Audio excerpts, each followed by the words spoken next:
நற்காலை வணக்கம். நல்லவர்களுக்கு எழுத்து தேவையில்லை.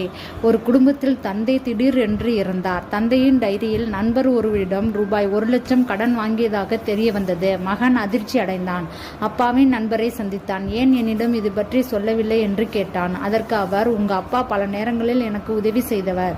அவர் ஒரு சமயத்தில் உங்க அம்மா உடல் நலம் பாதிக்கப்பட்ட போது பணம் கேட்டார். கொடுத்தேன். அதற்கு எந்த ஆதாரமும் என்னிடம் இல்லை. திடீர் என்று உங்கள் அப்பா இறந்து விட்டார்.